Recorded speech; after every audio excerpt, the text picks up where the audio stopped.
Hello. I've painted you. Okay. I was just struck by inspiration a couple of days ago. Dr. Hartman wanted me to paint landscapes, and that's what I was doing. But now I've been doing these things, a lot of them. The images just keep coming. Dr. Hartman likes them. He has them in his office. Yeah? He's very proud of me. He says I'm getting much better. I think I'm getting better.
My rheumatism's killing me. There's a storm coming. Oh, what a storm. I hope it wipes this place off the face of the earth. And these two are the Anderson brothers, Odin and Thor. They had how should I put this? A heavy metal band in the 70s and 80s called Old Gods of Asgard. They even adopted new first names to complete the image of Viking gods. After the band broke up, they lived on a farm nearby. They are, well, in advanced stages of dementia. They're well cared for, TLC and all that. There's nothing more that can be done. I'm afraid that the rock and roll lifestyle has left its mark. Oh, that won't do. I'm so sorry to cut this short for now, Alan. The power has been acting up. I'd better go check on it. We'll continue this soon. Meanwhile, when you feel up to it, return to your room and try to write. It really is for the best. Don't you think? I'd like to bash his head in with a hammer. Oh, he'd love to fish out our secrets, but he has no clue. He's not crazy enough. Not crazy like us, Sonny. Yeah! Being crazy's a requirement, Sonny. Who else could understand the world when it's like this? It takes crazy to know crazy. That's the sanest thing I've heard in a while. Zane! You're all right, Tom. Hey, we like him, don't we, bro? He's got to go to the farm. The Anderson Farm. Valhalla! We wrote it all down, lest we'd forget. A crash course. All you need to know to get your head right. You need to find the message. Here, Sonny, here's something for you. Gave me a rash, but I kept it safe from these bastards.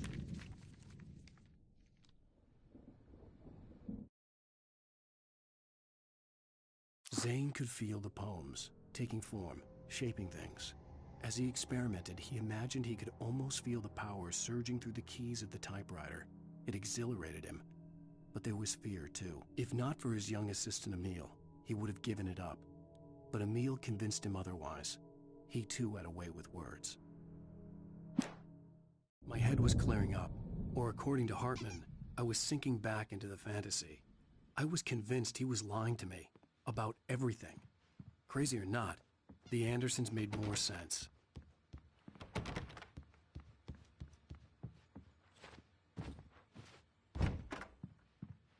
a bad dream, and you can't wake up. You can't hurt a nightmare because all dreams are only imagination. They're only in your head, and they're not there when you wake up. So you can't wake up because I'm in charge now, and I don't want to disappear. My nightmare is the publisher people who want to make a contribution so they can say they made a contribution.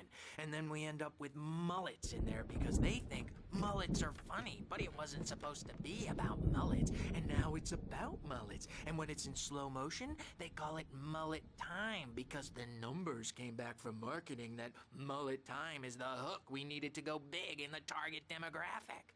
And they're not even kidding. They say it all like serial killers with straight faces and smiles. My nightmare is the writers who want to make everything from the characters to the toasters talk all the time and express their feelings so they won't shut up. And the writers won't shut up either because they have feelings too. And I have to listen to them because they're not scared of me. And everyone should just shut up. Shut up. Shut up. But I don't see nightmares anymore because I'm too scary for them.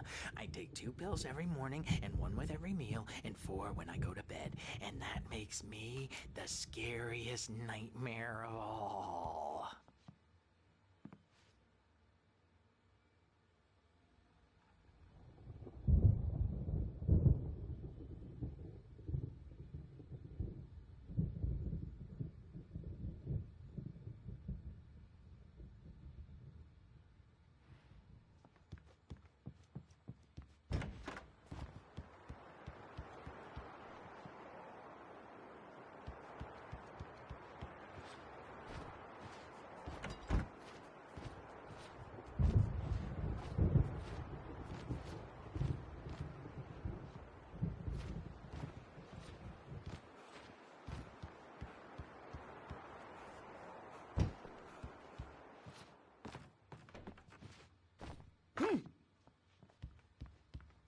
Hey, Wake. The doors were locked.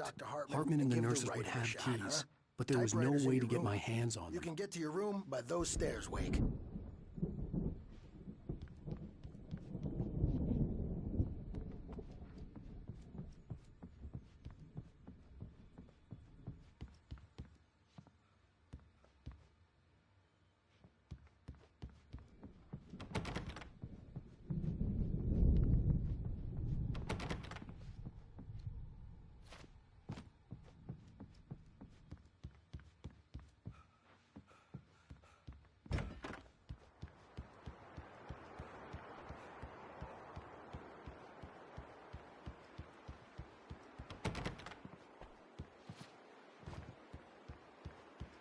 Hartman wanted me to write. I knew I couldn't, but I figured I should just play along for now. It was the only thing I could do with Nurse Birch watching me like a hawk.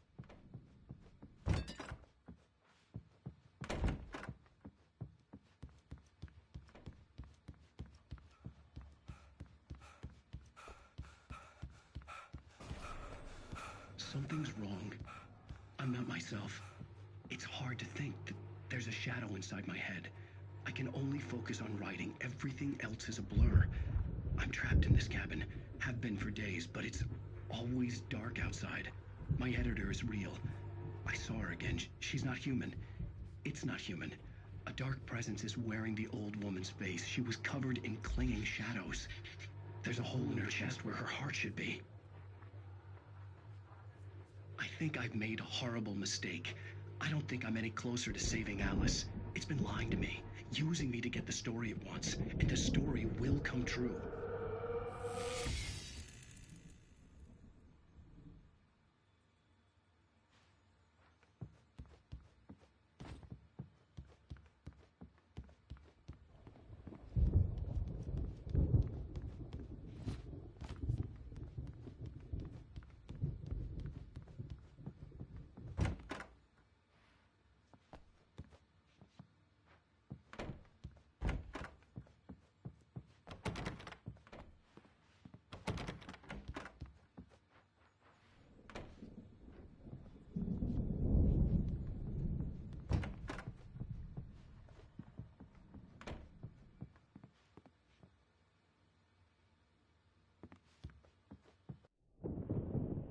The white glare of the blank page in front of me hurt my eyes.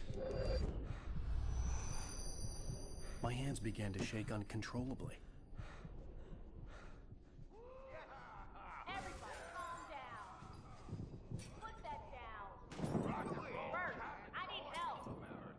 Hey, Wake, you stay here. I'm gonna go see what's up. You just keep doing what you're doing. Be cool, okay?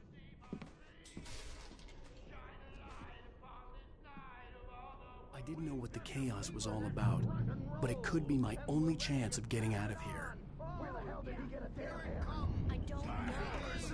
Here's a friendly poke from Mjolnir, wench. Oh, afraid of the crazy brothers, are ya? Not so weak now, are we?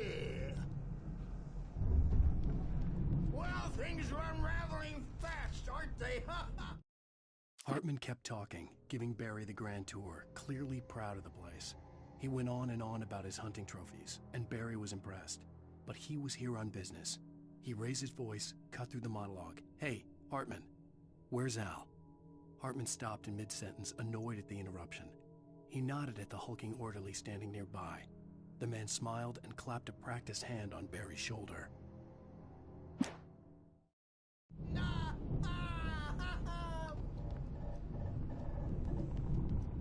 It's my store. I'm taking it. We're on a comeback tour, baby. Sinclair looked bad. That wasn't a love tap. The crazy old fart hit her hard. And if she was one of Hartman's goons, she had it coming. I could get the key, the office one, from Sinclair. I had to get to Hartman's office. He had taken all my manuscript pages. That's where he'd been keeping them.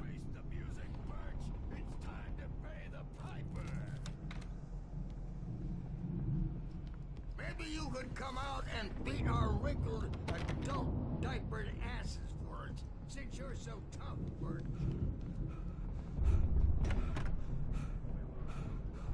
The photo on the wall caught my attention. In it, the clinic staff was standing outside the lodge. I knew the man next to Hartman. He was the kidnapper. Hartman had been playing me all along. The markings on the tape said they were recordings Hartman had made at the sessions with his patients. I saw Alice's name on one of them. For a moment, I couldn't breathe right. Now, Mrs. Wake, can you tell me about Alan's problems? He's more and more out of control all the time. The parties, he's so angry all the time. He's getting violent. Do you mean with you? No, not with me. No, never. Sometimes I almost wish Alan would take a swing at me, because at least that'd lead to a conversation he couldn't just march out of. But no. Alan doesn't really sleep. And the work, well, he's not writing at all. He sits there for hours and just gets more and more frustrated. And I can't talk to him. Yes. Tell me, Mrs. Wake, what would you say to him if he'd listen? I don't know. I want to say, I look at you, and it's not you. Just some stranger who resembles you. Looking out from behind your eyes. And I don't like that guy much. And now it's all gonna go to hell. But you don't ever say this. No. I've tried, but he's not listening.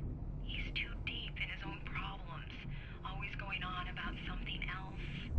I'm so afraid I'm gonna lose him. And we're not even talking anymore. He doesn't let me in anymore. He just keeps me in the dark. I'm so alone here. Even when he's home. Please help me, Doctor, because I'm at my wit's end. Well, if you can just get him here, I'll absolutely do my very best. Yeah, but Doctor, you need to be careful with him. He's not just going to listen to you and cooperate. He's the most stubborn man I've ever met. Well, I'll be sure to bear that in mind. Hearing her voice, what she was saying made me happy and sick and guilty all at once. Worst of all, I recognized the words. The phone call from her. It had been a cut-up of this. Just a recording. Hartman wasn't happy. Mott could see it in his eyes. He quickly lowered his own. He had made a mess of it, and he knew it. The shame of failure was hard to bear. He hadn't expected Wake to say he needed more time, and he blurted out 2 days, less than Wake had asked for to show him who was in charge. But that wasn't part of Hartman's plan.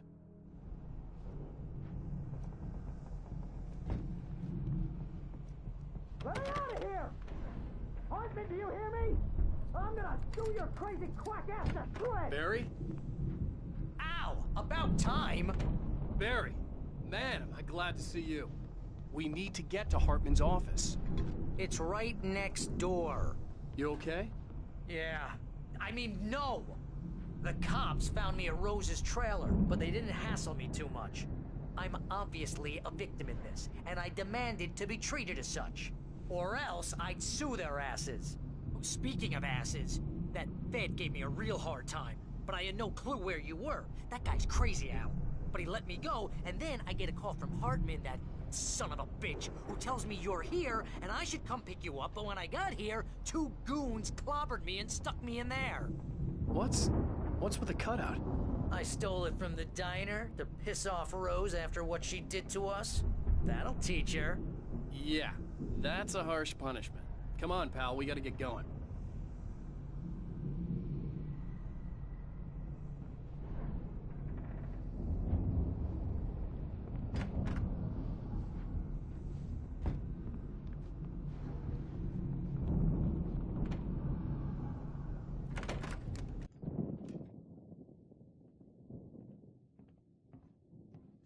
These were all the pages I had on me. And more.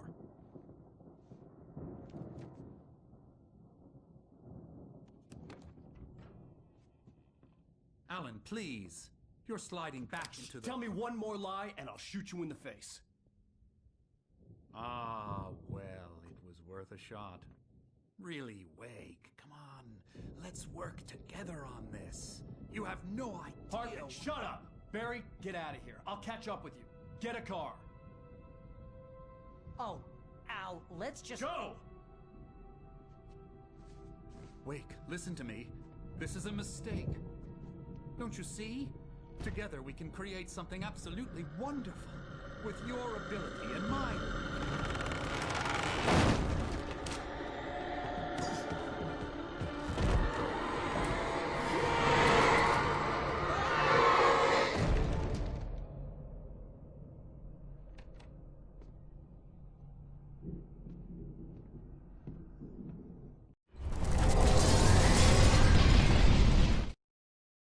Hartman followed the fall of Alan Wake with his binoculars. When the rider hit the water, he ordered Jack to take the boat to him. The spot was easy to see in the dark, even with all the extra lights in the boat. The flare floated and kept burning even in the water. Jack turned the radio louder as the engine sputtered. The music was rough and clanking, something the Anderson brothers would no doubt have enjoyed. But Hartman chose to ignore it. Wake was finally within his reach.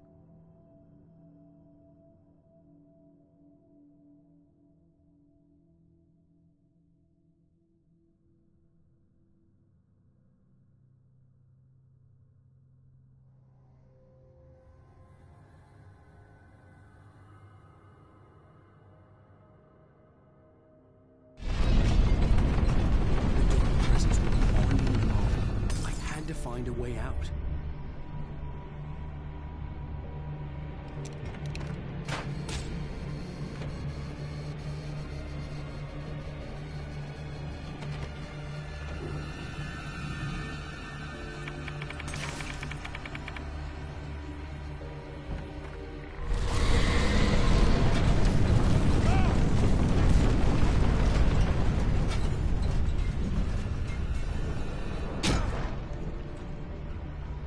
Light to get the possessed bookshelves out of my way.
the gate's locked. You're gonna have to go through the hedge maze over there.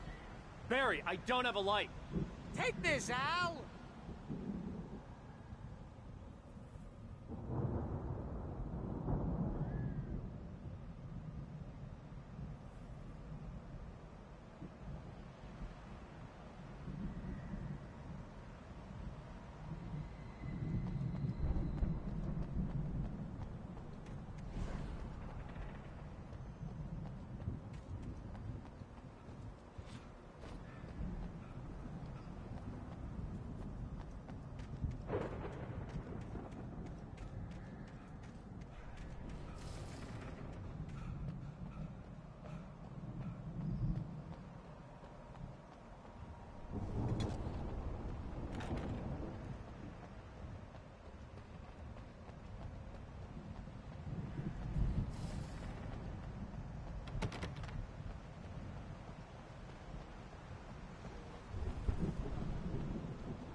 Oh, God!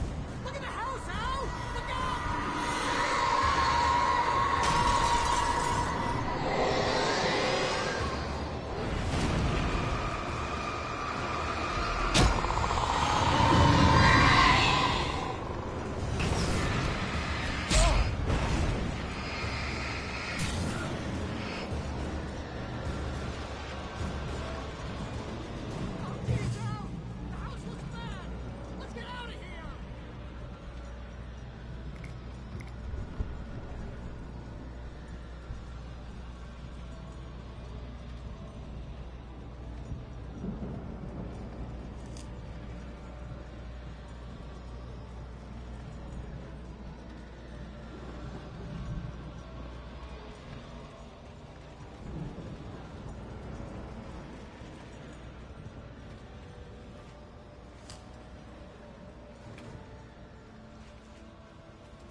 Hartman knew he was no creator.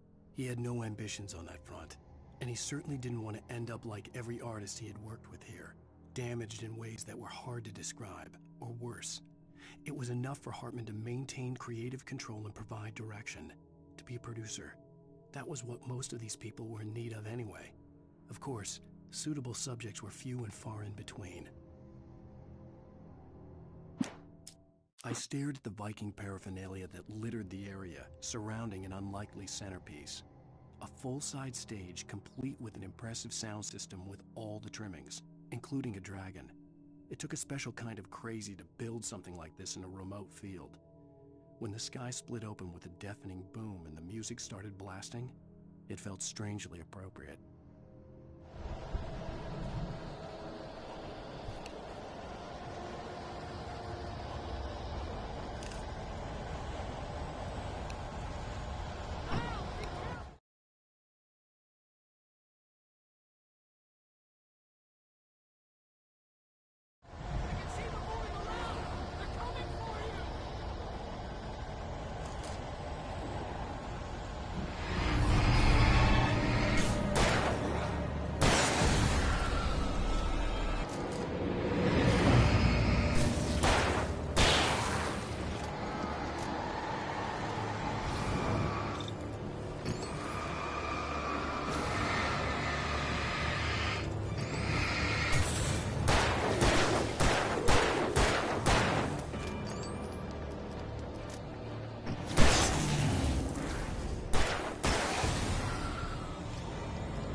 Hartman hurried down the corridor.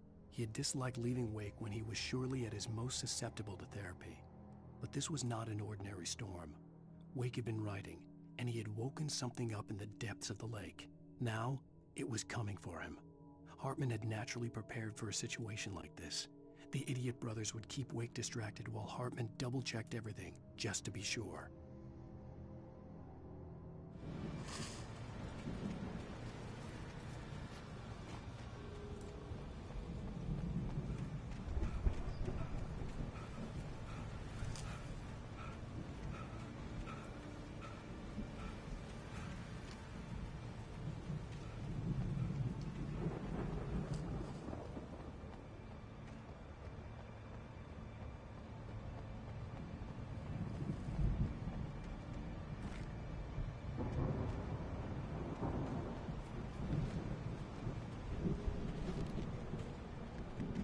You get 2 pills in the morning, and then you'll be nice and calm all day long.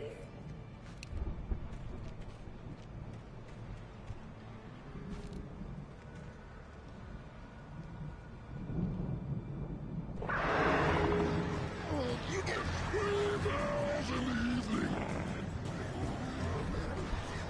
You sleep like a baby.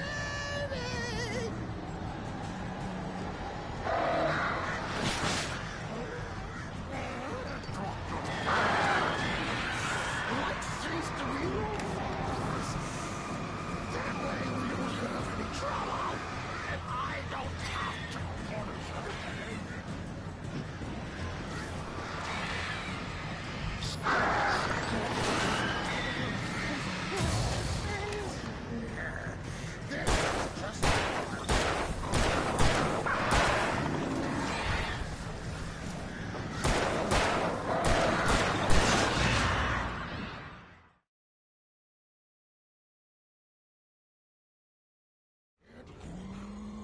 The channel will turn it off.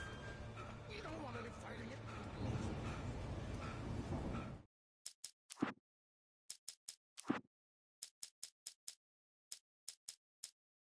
Hartman wasn't happy.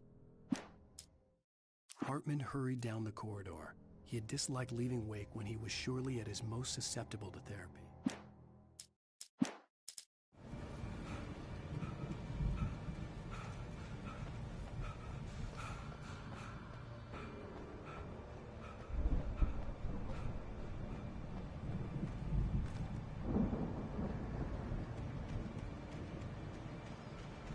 You get 2 pills in the morning, and then you'll be nice and calm.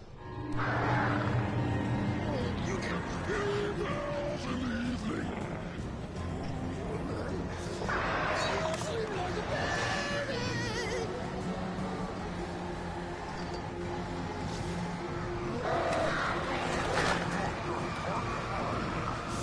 Like seems to be that way we don't have any trouble, and I don't have to punish anybody.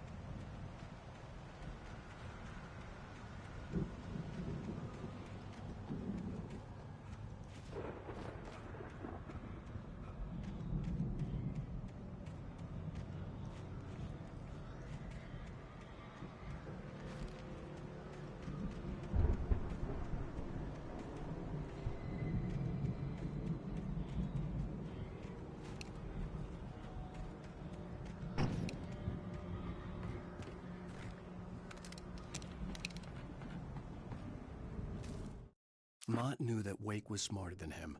Wake had more money, a beautiful wife, everything. And Hartman said Wake was important. That made him better than Mott. But Mott was calling the shots now. He'd expected Wake to whimper and grovel, but instead, he seemed willing to fight. Mott knew he'd gotten under Wake's skin. If only Mott actually had his wife. The thought made him shiver.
the moment, Barry was just glad he had survived the fall. He had been separated from Al, and there was no easy way to climb back up. He told himself he'd be okay in the gloomy forest at night. He would just have to wait for a while for Al to find his way down. Barry turned when he heard the heavy footsteps and saw the movement. The man-shaped shadow lunged at him from the bushes, an axe held high. Barry screamed and threw up his hand. The world exploded.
Hartman watched as Wake's features slackened.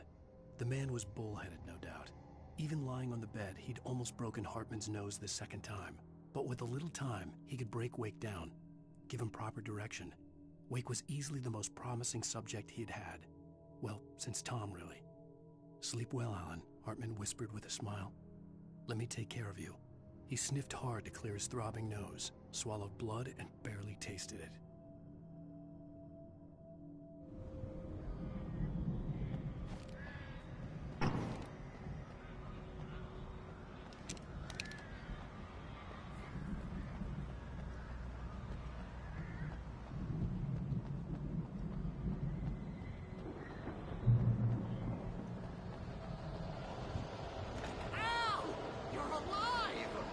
Let's get out of here.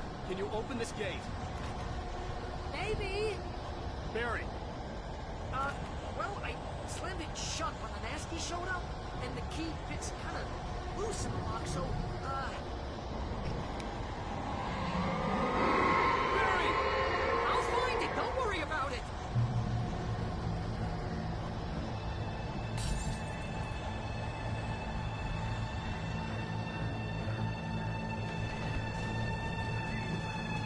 Hurry up, Barry!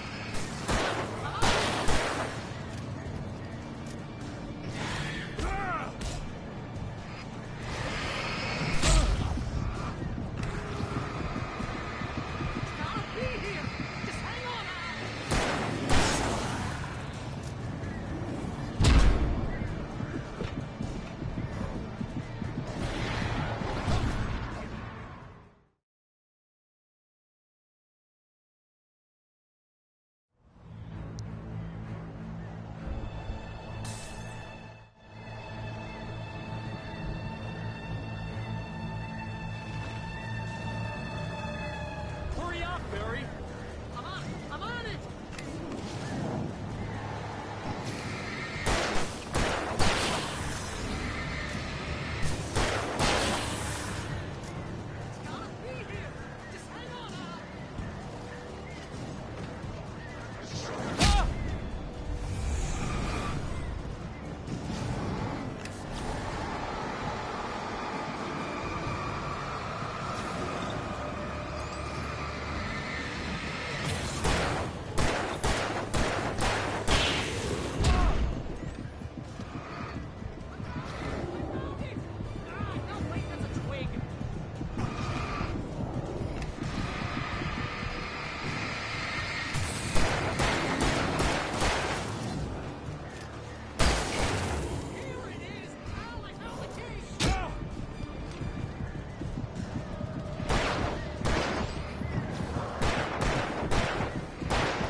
me we're headed for the nearest "You're now leaving Bright Falls. Come back soon" sign.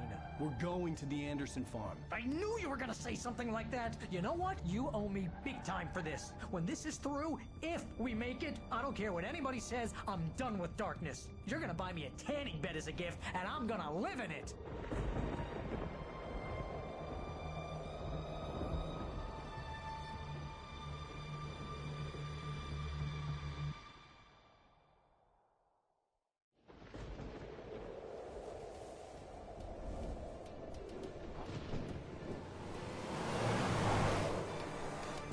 I'm crazy, but that's fine, Barry. Oh, you got that right, Al. You're barking mad. You are by far the craziest... But maybe that's inevitable when you deal with crazy stuff like this. It helps. This is happening, Barry. Alice, they never had Alice. She's trapped in the darkness at the bottom of the lake, but she's not dead. Al, how can you know that? I know, Barry. I can... Al, No, listen. I can bring her back. I can find her. There's something special about this place. The lake, it does something to the works of art created here. It makes them come true. But there's a catch. The dark presence, whatever that thing is, twists it to its own ends. That's why all of this is happening. It's using my manuscript to take over everything. Al, I believe you. It happened to Thomas Zane before, it happened to the Andersons. I believe you. Crazy or not, you're not delusional. Weird shit's going down. That's a fact. I'm on board, man. I'm with you. The Andersons knew about it, but they were too far gone to tell me with all the drugs they were on. But they wrote it down. There's a message somewhere at their farm, Barry. We just need to find it. Look out!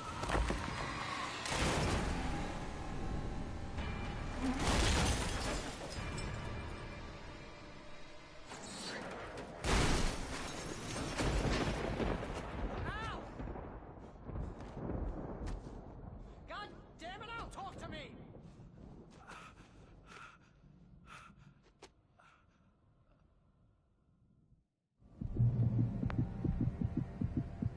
I had lost my gun in the crash. Barry was nowhere to be seen. Barry! Barry! Oh, man, you're okay! Jeez, it's good to hear your voice! I was trying to get out of the car, but the ground gave way! Man, what a drop! Don't worry, your cutout is fine. Forget that! Are you okay? I hit some bushes, didn't get a scratch. There's no way you can climb down, though. It's like a sheer wall. Ah! Al! There's something moving down here!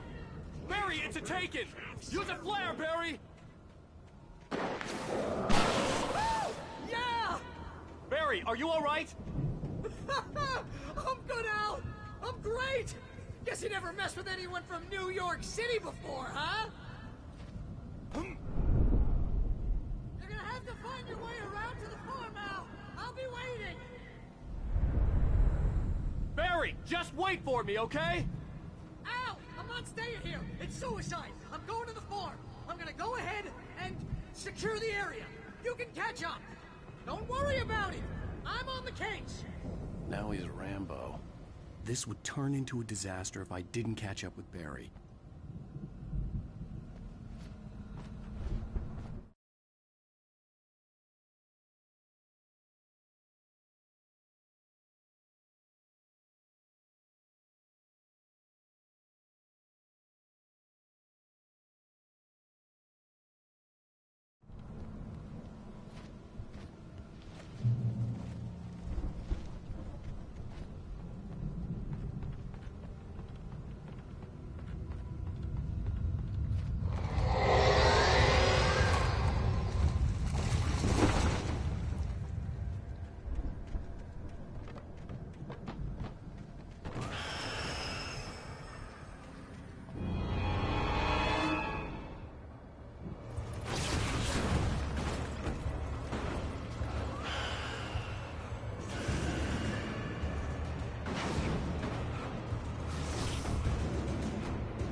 When he stopped the car at the Anderson farm, Walter felt relieved.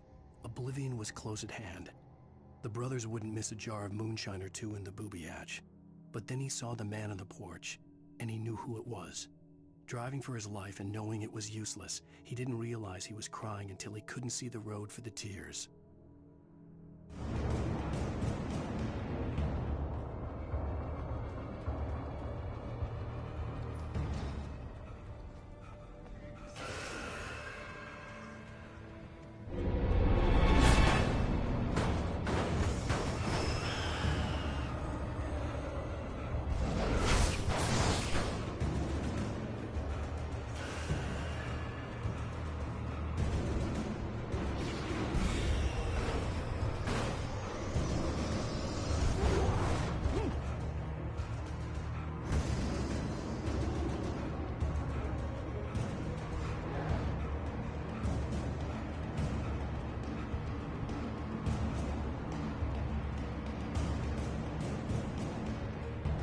Shadows crawled over the gate.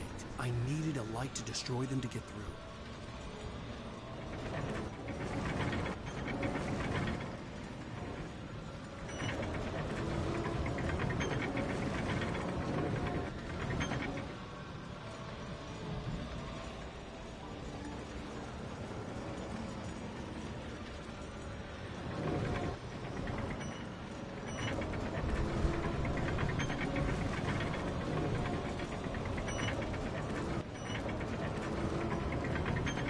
There'd still be a working generator somewhere around here to power up the old lights by the gate.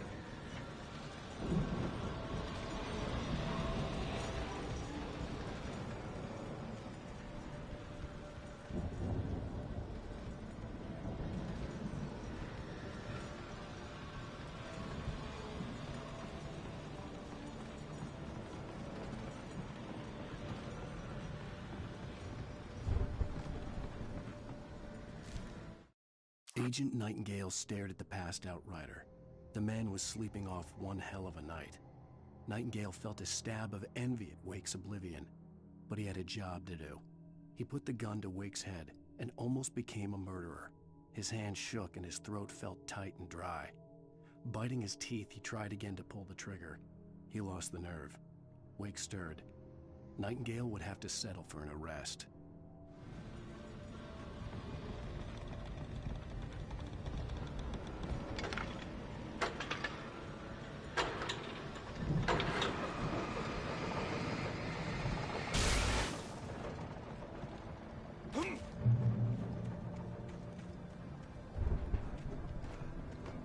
I could sense the movement in the woods ahead.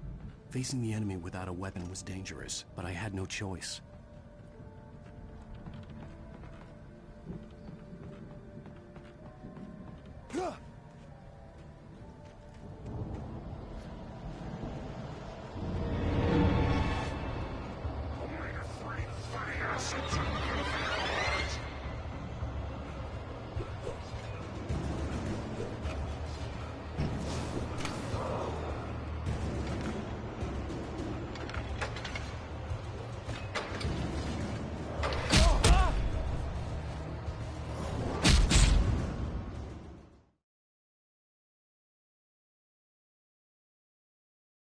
I could sense the movement in the woods ahead.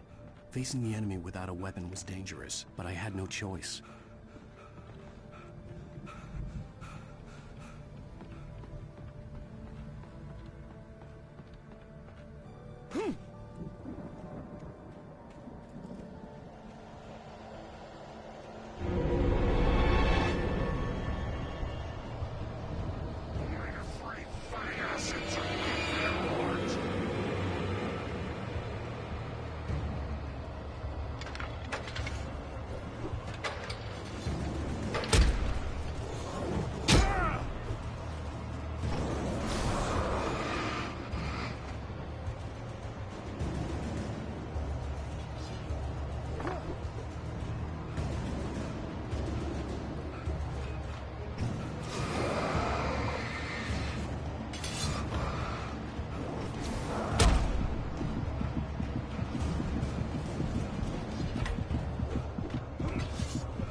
I could sense the movement in the woods ahead.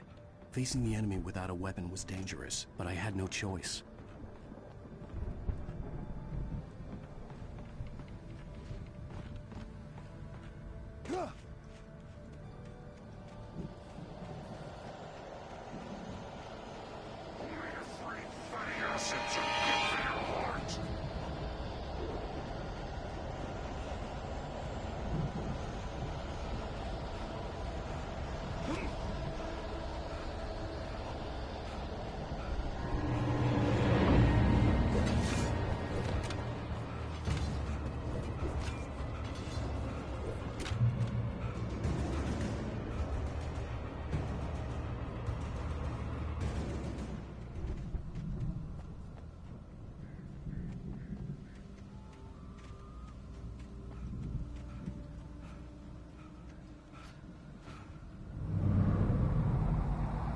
A car was driving away from the farm, headed in the same general direction as I was.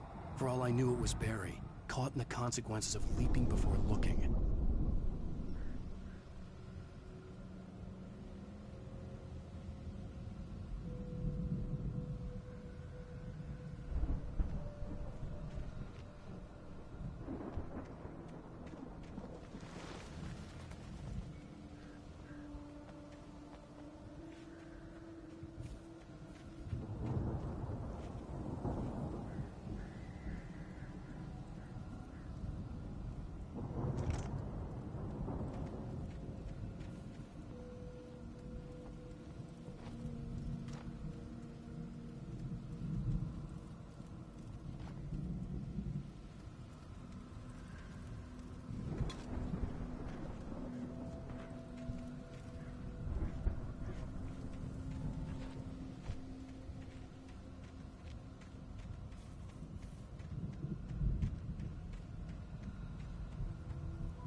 The car was heading for the cabin up ahead. It wasn't far. If it was Barry, I would see the damage soon.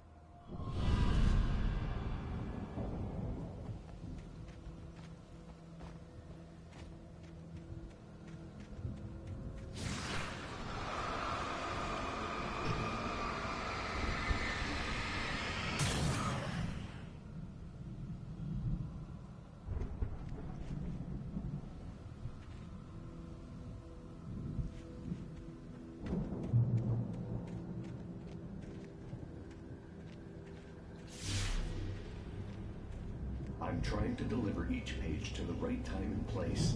I'm trying to show you how the story goes. I had seen glimpses of the light before. I had seen it in my dream. It was a strange spaceman or a diver in a bulky suit. He was the one who'd been placing the pages on my path. The dark presence followed the choreography laid out to it in the manuscript, growing stronger and stronger, moving like a storm from one scene of destruction to the next. But it was still bound to follow the story and chained to the dark place it came from. When the story reached the end it longed for, it would finally be free.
The storm raged on as the Anderson brothers walked unsteadily away from the clinic with the other patients in tow, knowing that this time they wouldn't return.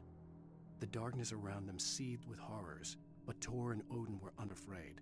Their eyes glinted with guile. They knew every secret path, and there was blood on their hands. They had fought these shades before.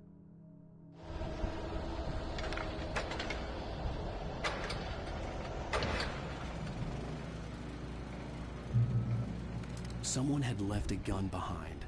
Now I had a fighting chance of reaching the farm.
I could see the car, but there was no sight of the driver.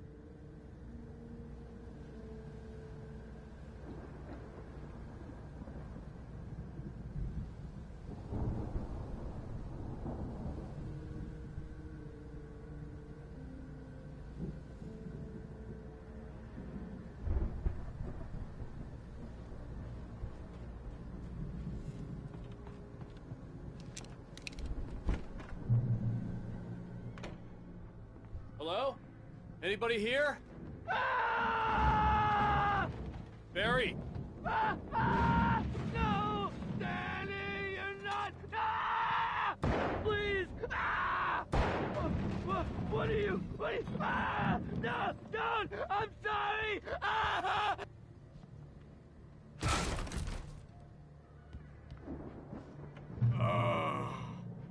I know you. You were in jail the other day. I went to the farm again for the moonshine, you know? It makes you see. They're not gonna miss it. They're in the loony bin. My buddy, Danny, I lost him. Something's gone wrong with him. It's not him. Like a real bad follow-up to a real good movie. best friend's suddenly the bad guy who wrote this crap anyway.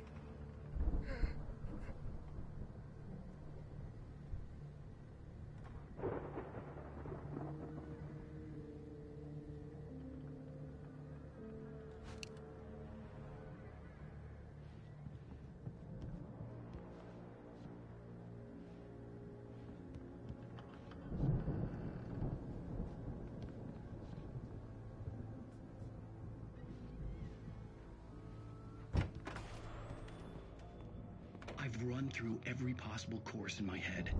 If I continue like the Dark Presence wants me to, the story I'm writing won't save Alice. It's a horror story, and it's going to kill her, and me, and everybody in this town. No one will survive. Darkness will consume everything. This is what it's wanted all along. It will be free, unstoppable. It used Alice to get to me, dangled her in front of me to keep me going. It was never going to release her. I'm going to change this. I'll escape. I've written myself into the story. I'm now the protagonist. This feels like a terrible risk, but it's the only way to save Alice. I'll be bound by the events of the story just as much as anyone else who's been woven into it. The story must stay true for this to work. There have to be victims along the way, near escapes, cliffhangers. In a horror story, it can't be certain that the hero will succeed or even survive. He almost has to die. I'll write my own escape into the story next. I need help. Zane's going to be the one who'll help me. I'll make it happen.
Danny, huh?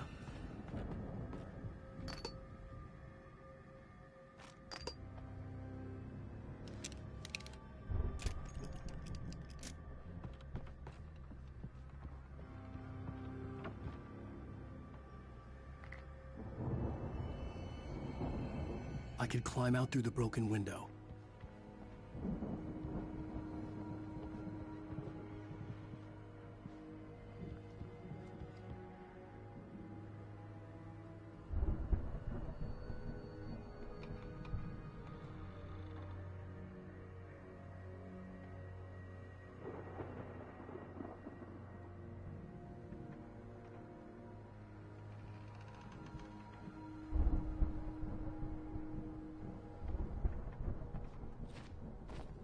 The farm was still a good distance away. I'd need a car to get there fast.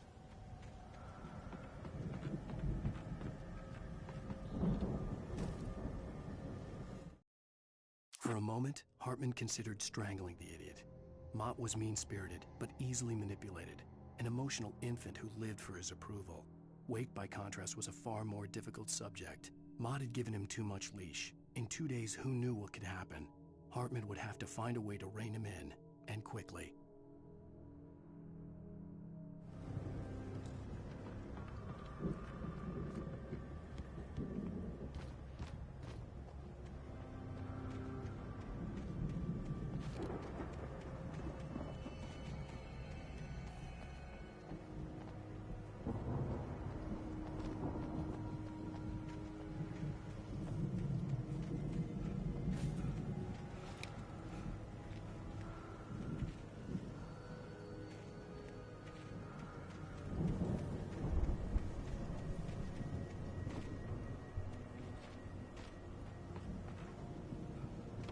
front door was locked.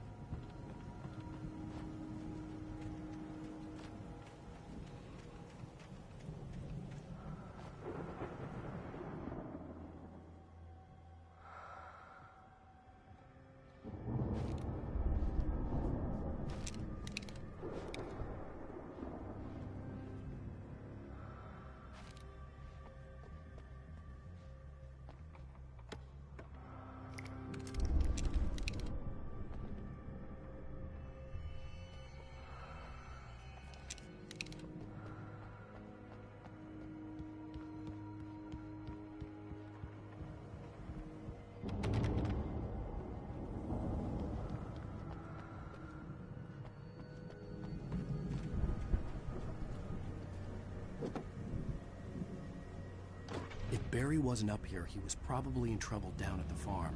For a moment, I felt bad for doubting him. After all, I'd made it this far myself. Barry was Barry.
Well, as I'm sure everyone's noticed, that storm we all felt coming is finally here. The boys at the Weather Service reckon it'll last until morning at the very least. Pertaining to that, let me read that missing persons alert again. The Sheriff's Department's still looking for a Caucasian woman, 30 years old, slim and blonde with blue eyes. She may be lost in the woods, and it's possible she's been injured in a car accident. If you see her, please make sure you get her indoors and call the sheriff. It's bad weather to be caught out in, so if you see someone in the area who maybe looks a little confused, give them a hand, all right? This is Pat Maine on KBF FM, hoping you're all safe and warm tonight.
brothers used to be some kind of rock stars, but it hadn't really sunk in until I saw the stage.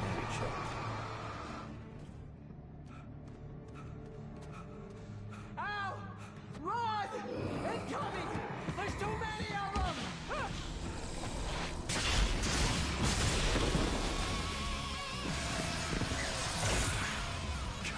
Damn.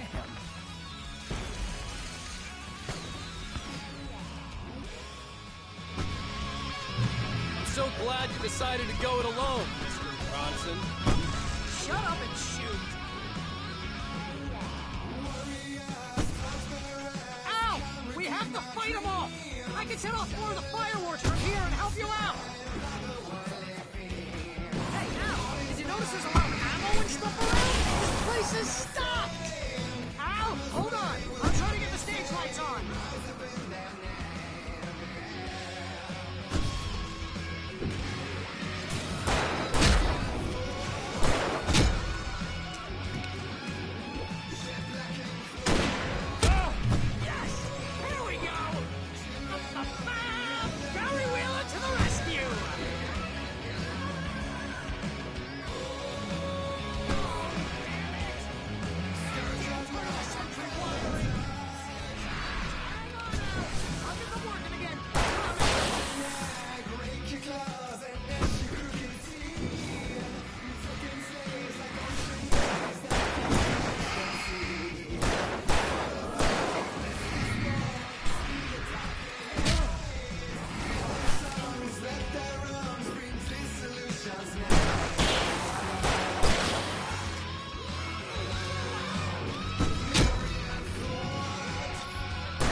Please, please, please!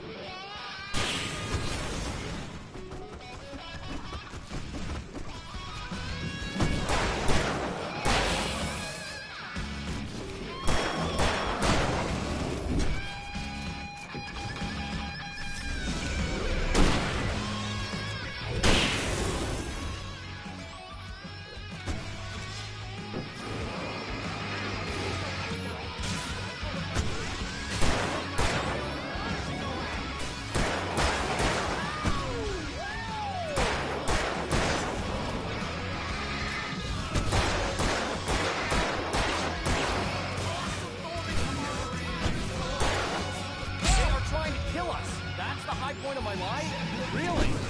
Children of the Elder God! Quiet! God damn it!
That was awesome! Bright Falls, rock and roll capital of America.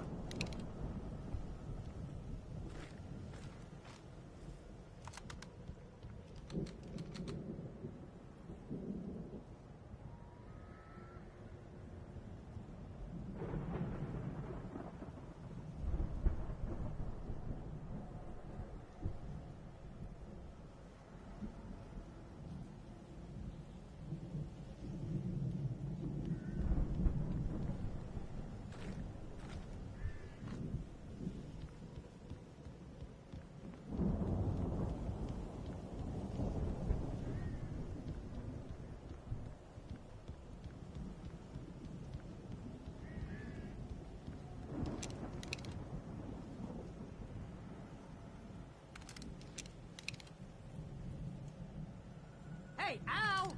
This way to the farm!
Deputy Mulligan tuned Thornton's chatter out. He didn't think riders were particularly useful people, and a huge manhunt for one struck him as idiotic. Certainly not worth the missed opportunity for coffee and pie. It wasn't even clear what the man had done, except run from them at the trailer park. Mulligan knew he wasn't alone. The sheriff's patience with the Fed was running out.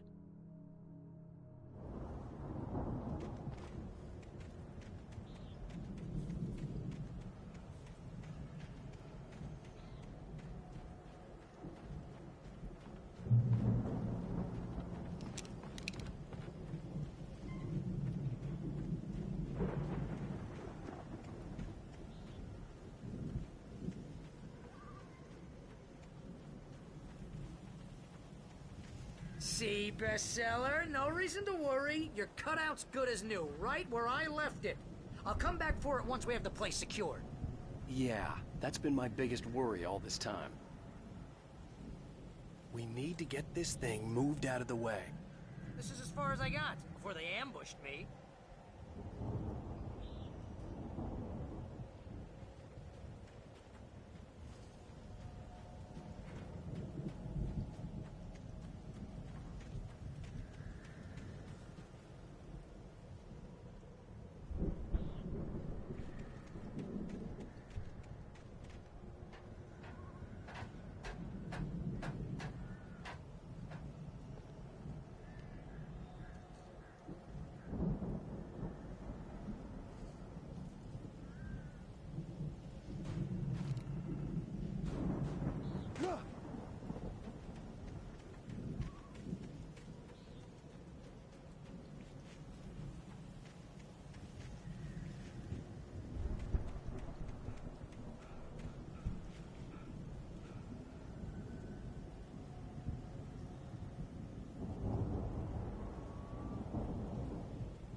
Has something to say.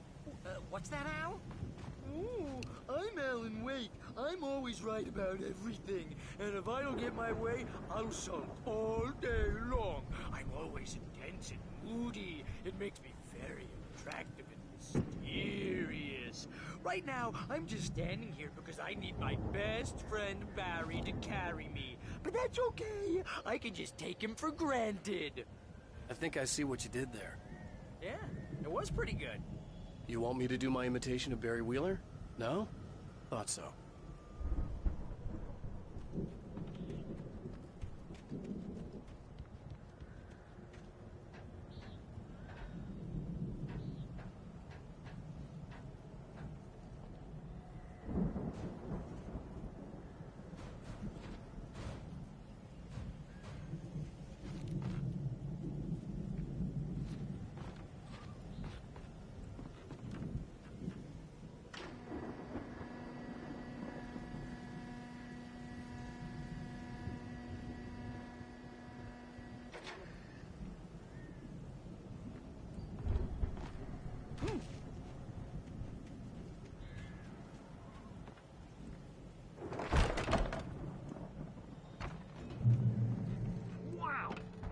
You look at that thing, Al? They really went all out with this Viking crap, didn't they? Look at all this stuff. They must have done okay for themselves, so how come I... Sleep. We all spend a third of our Night dreams in Springs. its soft embrace, Man, somewhere brings back between memories. fantasy and Hey, oblivion. remember when I got you that gig? But Your dreams first have a real way of writing forcing job. What got you themselves into started? life. Was this one of your Vice episodes? versa. In Night Springs. Tonight's episode, The Dream of Dreams. That's by someone else. We join Mr. Jones as he explores the endless dreamscape, only to be brought to a sudden stop by a decidedly mundane situation. A long line of people. Hey, Jones, right? Listen, we're gonna have to wait until His Highness over there is good and ready. Oh, wow. Who's that? You don't know him? What are you, new? He's the guy dreaming us. Well, not just us. He dreams everything. All of this. But wait, no. I'm the one who's dreaming. I'm asleep. Isn't this my dream? Oh, yeah. Sure. Get real, pal. You're just another dream. I'm a dream. You're a dream. The weirdo in the diving suit is a dream. And the girl made of smiles and sunshine is definitely a dream. But I'm pretty sure I'm dreaming this. Well, maybe you're a really confused dream. What am I, A shrink? All I know is I'm going with the smart guys, and they say that's the guy doing the dreaming. Right there. I don't know what that means. It means we keep him happy. No sudden falls. We make sure he has his clothes on when he goes out in public. No chases where the monster is nipping at his heels and he runs like crazy, but his legs don't seem to get him anywhere. None of that. Because if he wakes up in a cold sweat... Oh. Yeah, precisely. So we wait till he wants to move on. Keep things nice and calm. Hey, something's happening here. Yeah? What's that? What? Can't you hear that? Oh, God help us, it's an alarm clock. Oh, it's you, isn't it? Please, man, I got a wife and kids. Please don't wait.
It's 1976. Madness reigns at the Anderson farm.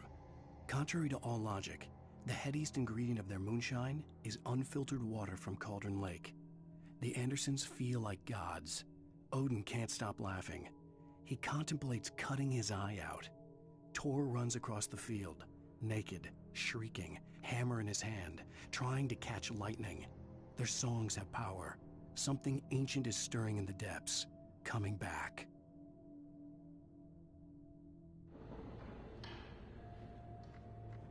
The Viking boat looked imposing, almost like a battering ram.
I think we can make it through here, Al!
I think we can make it through here, Al!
Wow! Those geezers had quite a production going on. Ooh, you know what, Al? If we make it through this alive, I'm gonna start representing them. Yep, sell this stuff online, maybe get a reality show going, release a new single. Good luck with that, pal. Hey, you find us a way out here, okay? I'm gonna take a closer look at this stuff.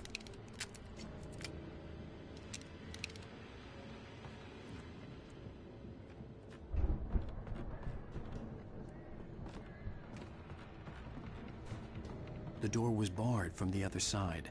I'd have to find another way.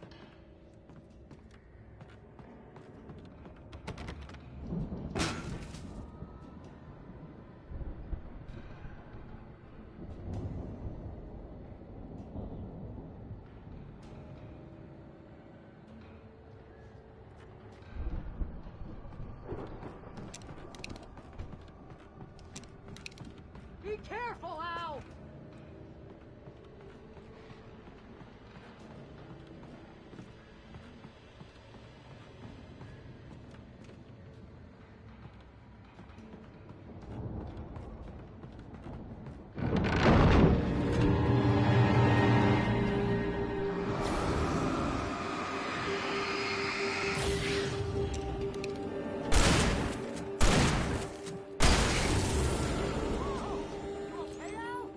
I'm good. Keep your eyes open, okay?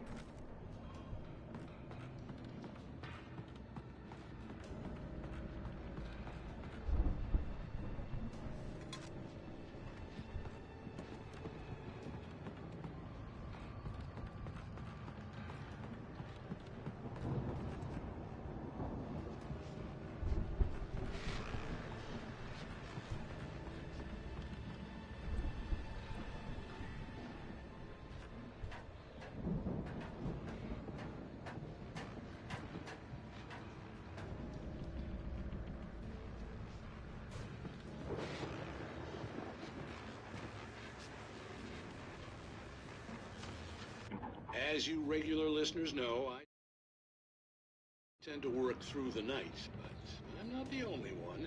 Deputies Mulligan and Thornton are taking a couple of moments off their busy schedule to join me here in the studio. Boys, how busy are you now? Deerfest is almost here, isn't it? I bet that keeps you in business. Pretty busy, yeah. Actually, Pat, we've been real busy with other stuff, which concerns an ongoing investigation. We can't talk about that, Thornton. I wasn't gonna say anything. I was just saying we got, other irons to fry. And how would you compare your workload to last year's? Things have seemed relatively peaceful to me, but people do tend to get a little wild this time of year. Oh, it's wild, Pat. It's pretty wild. There's been all sorts of trouble this year. Vandalism, fighting, public disturbances. A lot of people gone missing, too. Yeah, it's pretty much the usual stuff, Pat. Just, a lot more of it. Now, is it just me, or does Deerfest get wilder every year? People seem to be more drunk, at least, or they start earlier and younger.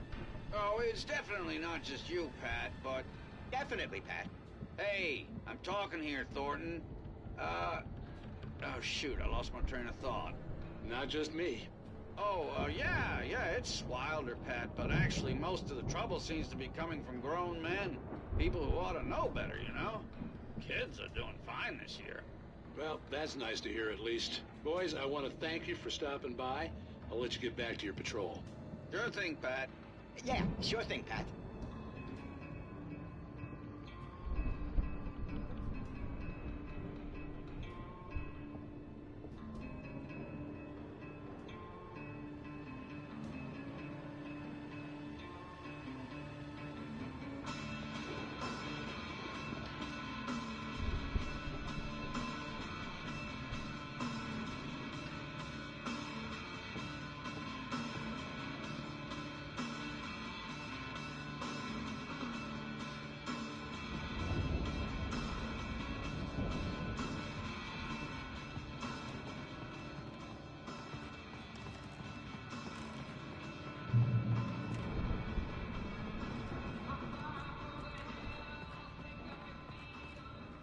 The elevator was dead.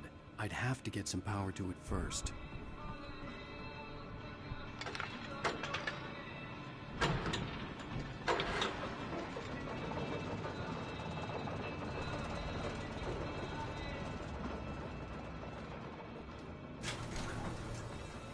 I could see the building that had to be the Andersons' home on the other side of the field. It wasn't far now. I wasn't worried about trusting the ramblings of two burned-out geriatric wrecks. They had the goods.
Kidding me.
that you out there, buddy?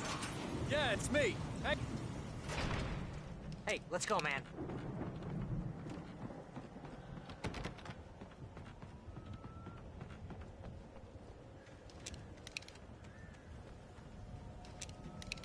I think we're gonna have to work together to open this gate, Al. Looks pretty heavy. Ah! Hey, I think that's the farm on the other side of the field. We're almost there. This farm is a crazy place for crazy people. We should feel right at home then.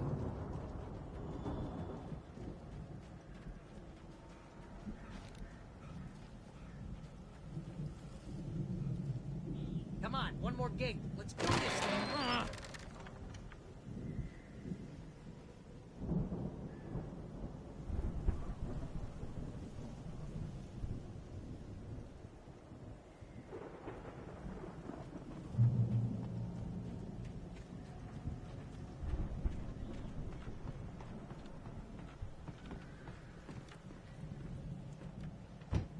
The lights are out. I guess we better check the fuse box.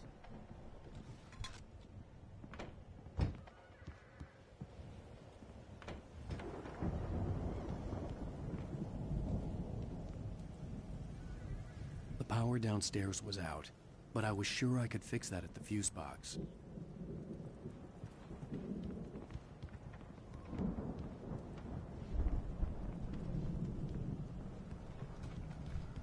You know, this place looks kind of lived in.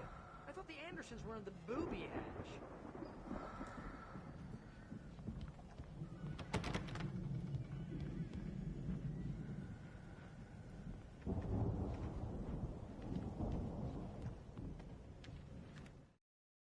Again, Alice's screams rang in the stillness of the night. I saw myself run toward the cabin, flashlight in my hand. I followed my past self. I was an out-of-body observer, a time traveler in a crazy drunken dream. This was the beginning. The night Alice had disappeared. The mystery of what had happened during the missing week was about to reveal itself.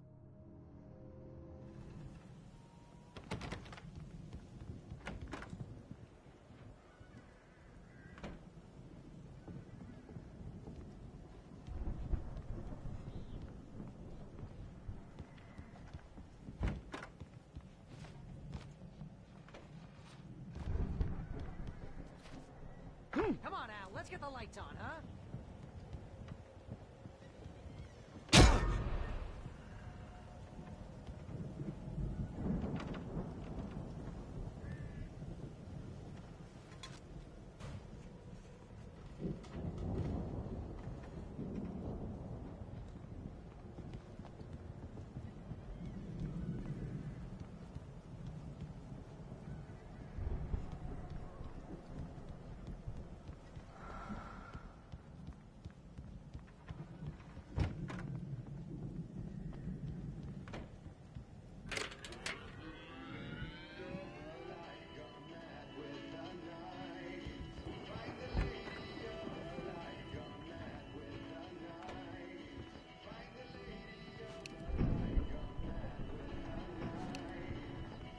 Can you hear that, Al?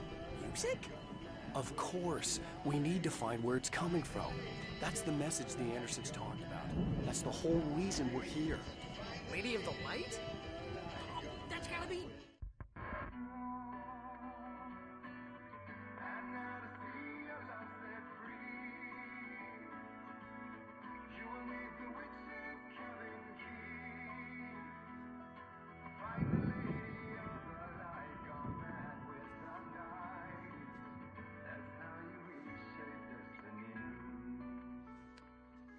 Okay. We need to find Cynthia Weaver. We'll stay here for the night and head back to town as soon as it gets light. Hey, Al. Lots of hours before dawn. Might as well get some rest. And by rest, I mean drunk. Come on, Barry, this is...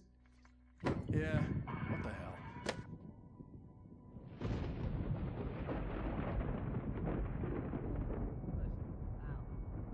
I'm sorry about this. No, seriously, because I know we don't get along, but we're gonna find her, right? And even though you're a crazy bastard, I'm gonna stick by you, no matter what, ever, Al. Sure, like a brother. I'm a writer, goddammit. Correct. If I just wanted to, I could write 10 books a year. And they'd be the best books that year. No, you couldn't. That's right, I couldn't. But I could, because I'm a writer. What? What do they put in this stuff? I feel like my brain is coming out of my nose. I'm gonna get the recipe off those coots and be a booze millionaire. I just miss her, Barry. I just want her here with me. I know, Al. I know. It's gonna be okay. We're gonna make it okay.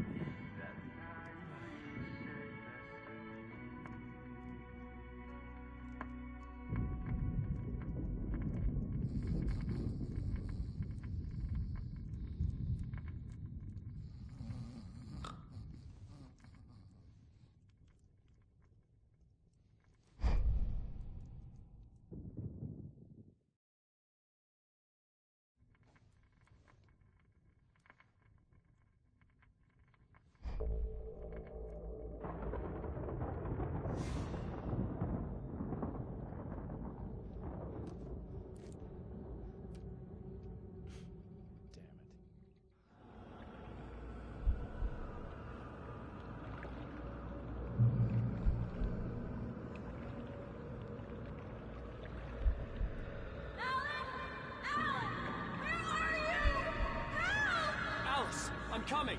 It's all right! I'm coming!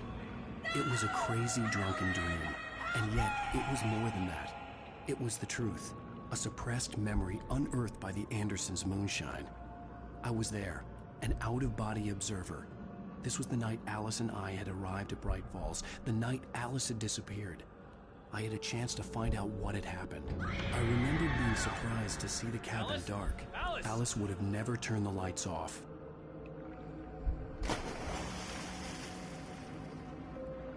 I remembered thinking I caught a glimpse of her form underwater, sinking into the darkness. Beyond this lost memory, there was nothing. I had to follow the footsteps of my past self to find out what had happened that night. Diving after her was the last vague memory I had of that night. After that, the next thing I could remember was waking up behind the wheel of the crashed car and finding the first pages of the manuscript.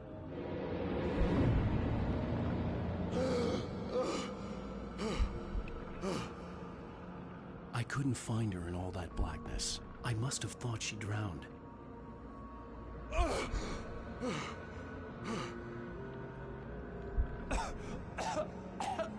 Alice!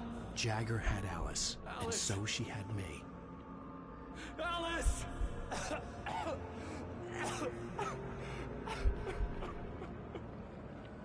I'd been easy prey. Look at the cabin. Is there someone in the window? Alice? Maybe she didn't drown after all. Maybe she's inside. Alice! Yes.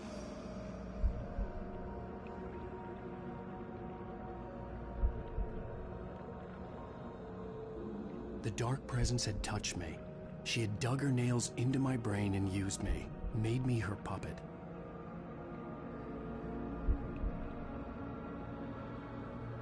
She must be here somewhere. Maybe upstairs in the study. Alice! Yes, that's where she is. You can apologize. Alice! You'll laugh at the whole thing together and put it behind you. Alice? She's not here. You were foolish to think so. No, she's dead. She drowned. No, no, no! It's your fault your wife is dead. You are guilty. All she wanted was to help you right. You killed her. Oh, hush. There's still hope. Cauldron Lake is a special place. Here, you have the power to change things. She wanted you to write. I will tell you what to do.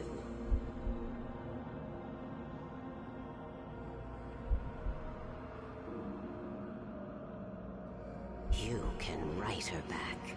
The story will come true, and all will be well again. She had Alice, and the manuscript was the ransom for her.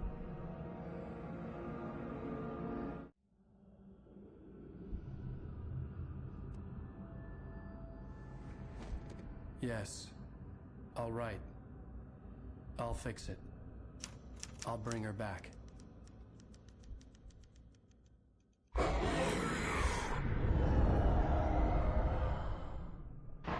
No. I wrote it. I remembered it all now. In the dark, I'd written for days, a week, almost a complete manuscript of a novel entitled Departure. Jagger had been my editor, whispering in my ear, making sure that the unfolding story would make her more and more powerful. I thought I was saving Alice. Even with the cobweb she put in my head, some part of me had been aware enough to write my escape into the story, to bring a light into the cabin to release me before I could finish, to interrupt the horror story before the ending, where darkness consumed everything and everyone. Zane was weak and far away, but I had written him into the story, and his light had been enough to set me free. It isn't here now. I'm here because it was written. I brought the light to set you free. You must hurry. It will know I'm here. It will be back soon. It stole the skin of my Barbara a long time ago. She looks so old.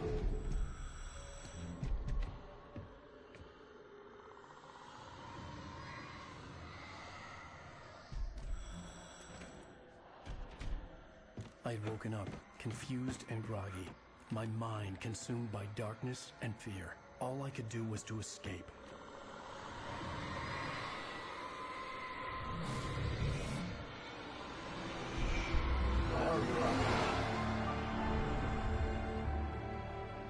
The week spent in the cabin had taken its toll.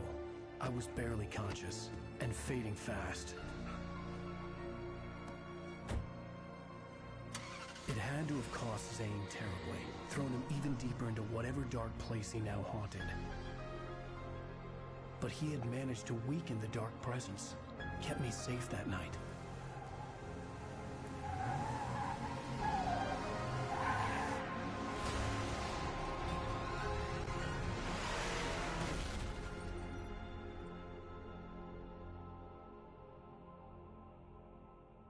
I wrote it.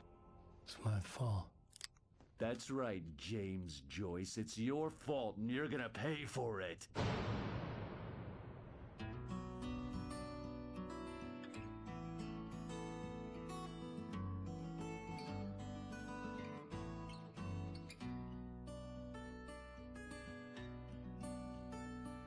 There's an old town road with mystery of Tom the poet and his muse, and a magic lake which gave a light to the words the poet used. Now the muse she was his happiness, and he rhymed about her grace, and told the stories of treasures deep beneath the blackened waves. Till in the stillness of wonder, still in its misty crown, the muse she went down to the lake, and in the waves she drowned. And now to see your love set free, you will need the witch's cabin key. Find the lady of the light, gone mad with the night. That's how you reshape destiny. The poet came down to the lake to call out to his dear. When there was no answer, he was overcome with fear. He searched in vain for his treasure lost, and too soon the night would fall, and only his own echo would wail back as his call. And when he swore to bring back his love by stories he'd create, nightmares shifted in their sleep in the darkness of the lake. And now to see your love set free, you will need the witch's cabin key. Find the lady of the light, still raving in the night. That's how you reshape destiny. In the dead of night she came came to him with darkness in her eyes. We're in a morning gown, sweet words as hard as skies. He took her in without a word, for he saw his grave mistake, and vowed them both to silence deep beneath the lake. Now if it's real or just a dream, one mystery remains, for it is said on moonless nights they may still haunt this place.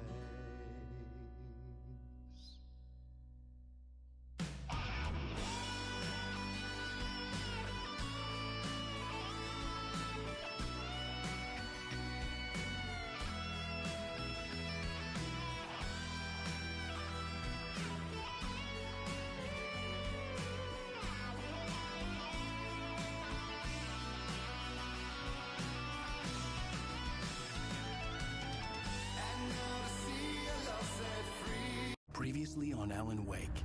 Under the influence of the Dark Presence, I wrote a horror story that is coming true. Jagger had been my editor, making sure that the unfolding story would make her more and more powerful. Some part of me had been aware enough to write my escape into the story. Together we can create something absolutely wonderful.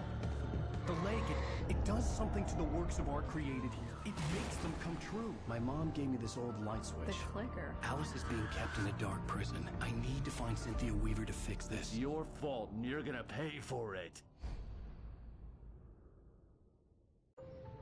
Well, we're expecting a record crowd from the neighboring counties. Naturally, we hope to break the record set by last year's Moose Fest in our neighboring town, Watery.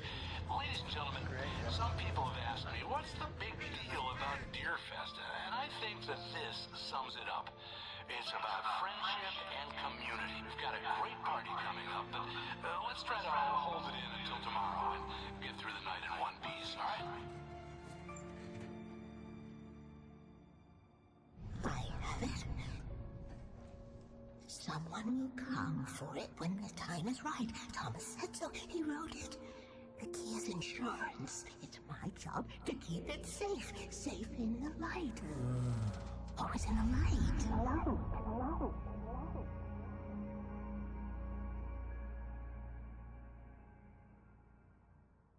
All the manuscript pages were gone. The FBI agent had taken them. I think my tongue just took a crap in my mouth. Ugh. Oh, wait, we're in jail now? Oh, Al. Al, this is not good. That about sums it up.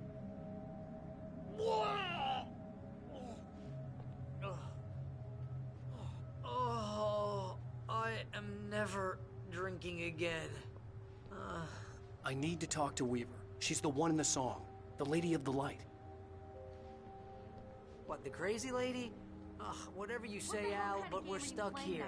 They're not You haven't gonna... even interviewed Wake. I had some reading to do first, Sheriff, and let me tell you, it was an interesting read. Well, I've got you now, Raymond Chandler. It's all here. All the evidence, including conspiracy to murder a federal agent. There's no way you're walking out of here. You hear me in there, Bret Easton Ellis? Huh? Agent Nightingale, I want to talk to your superior. Well, we all want things, Sheriff. I wanted my... Look, that's not possible right now. Agent Nightingale, I insist.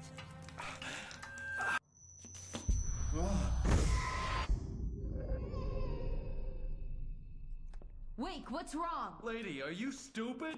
It's a trick. It's an obvious trick. Okay, I've had enough of this crap. Wake, I'm gonna trust you with this. You're joking. Agent Nightingale, your opinion would matter more if you were sober and if I actually believed you were here on official business. Whoa! Get back in the cell, Stephen King. The only way you're leaving this place is over my dead... Wait a minute. I know this... Oh my God! Light. We need light. It's the only way to fight this thing. In my office. I've got your things there. Nightingale tried to make sense of the manuscript. It was disjointed and strange. He didn't understand half of it, but it all rang true. Impossibly true. He took out his hip flask when he reached the page that described how he reached the page that made him take out his hip flask. It wasn't the booze that made his mind reel.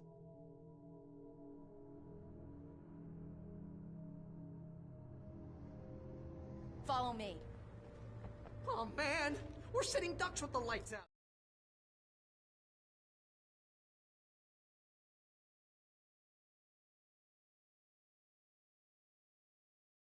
Nightingale felt the situation veering out of his control, but the gun at least felt steady in his hands. He was ready to fire, resolved that he would let this happen over his dead body. And yet he hesitated. He had seen this moment before, read it in the page.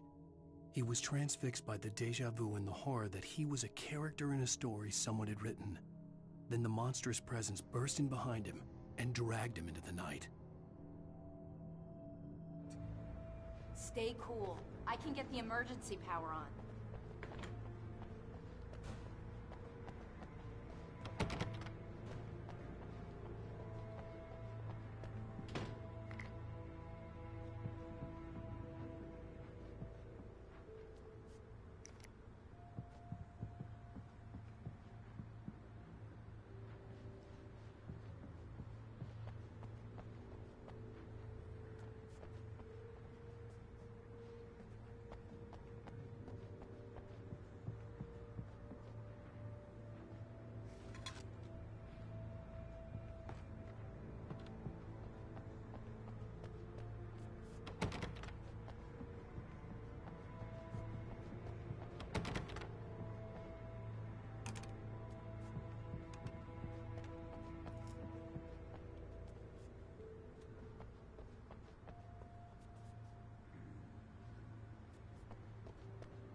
Here are your things. Wake, what do I need to know? What do you need from me?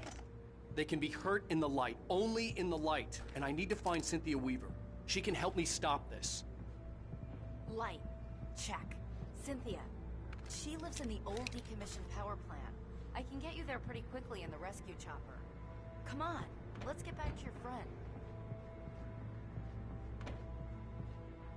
Wheeler, I need you to stay here. What? No. We're going to fetch our ride, but I have friends who need to be warned about this, and I can't be in two places at once. I need your help. Well, okay. Here's a list of people and phone numbers. I need you to call them and tell them you have a message from me. Night Springs, okay? They'll know what to do. Night Springs? Like the TV show? Gotcha. Oh, hey, that radio guy is on the list. Maine. Who's Frank Breaker? He related to you? My dad. Hey, is this like a secret society?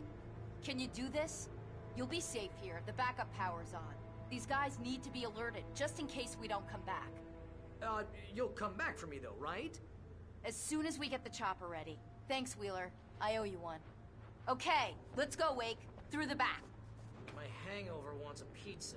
You think there's any way I could order one, Al? My hangover wants you to shut up and get to work. Hello, Mr. Breaker? This is Barry Wheeler. Yeah, I know it's late, but listen, the sheriff, Sarah, asked me to tell you something.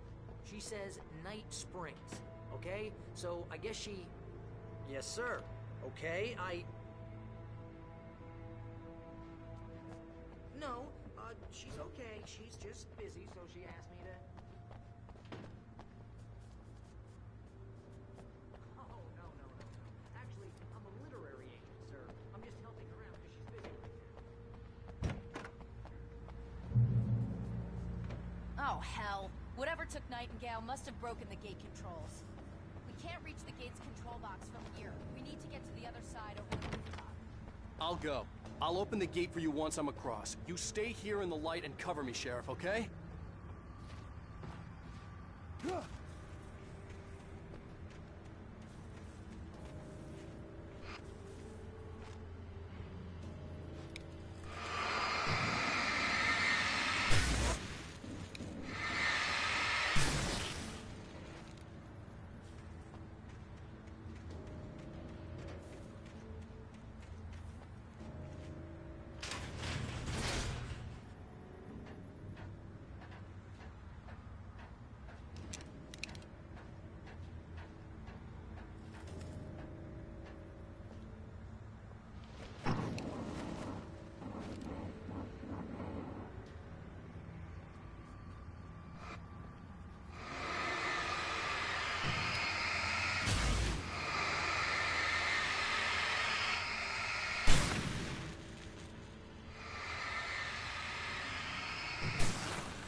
Hey, Sheriff! Your password. Night Springs? What's that all about? It's a stupid joke we have. That Bright Falls is the original inspiration for the TV show. This town can get weird at times. Never this weird, though. You need to bypass the damage control box. What am I, an electrician? Hold on!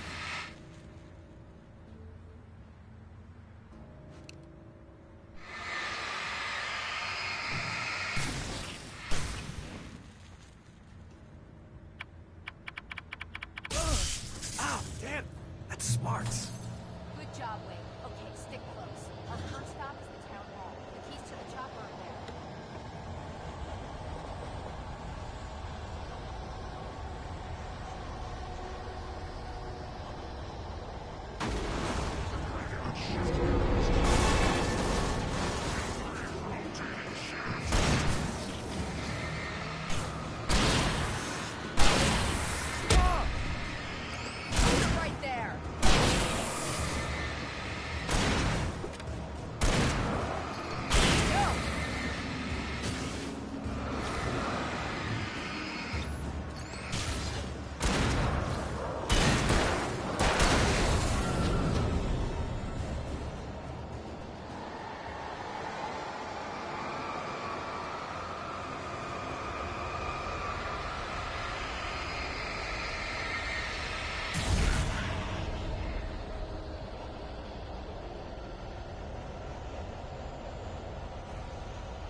I'm gonna want explanations, you know. For example, what the hell happened to Rose? She's seriously messed up now. The same thing I think happened to me after I arrived. During this week, you can't remember? Oh, I remember now.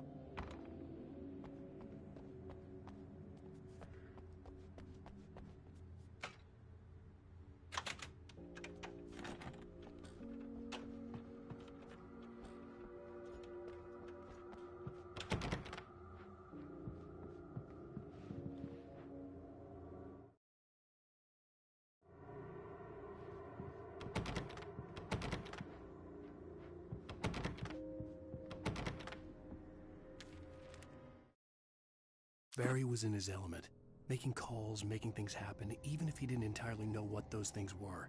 He wouldn't let the hot sheriff chick down. Even if every noise he heard from outside, and he heard plenty, made him jump. He had only paused to text Al a message, told him to hurry up. Suddenly, Barry froze in mid-dial. A window broke somewhere in the building, and then the lights went out.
You have the right to remain silent. These rights. Keep them off me! Cut him off!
Over here! There's light!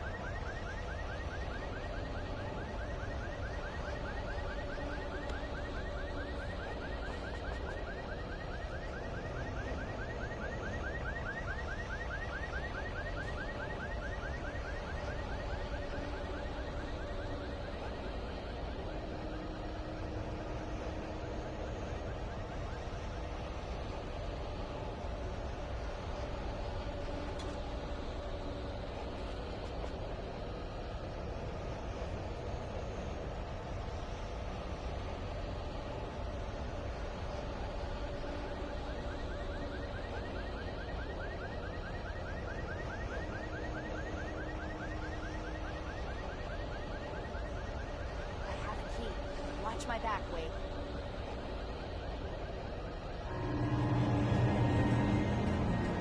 It's an ambush.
Let's go, Wake.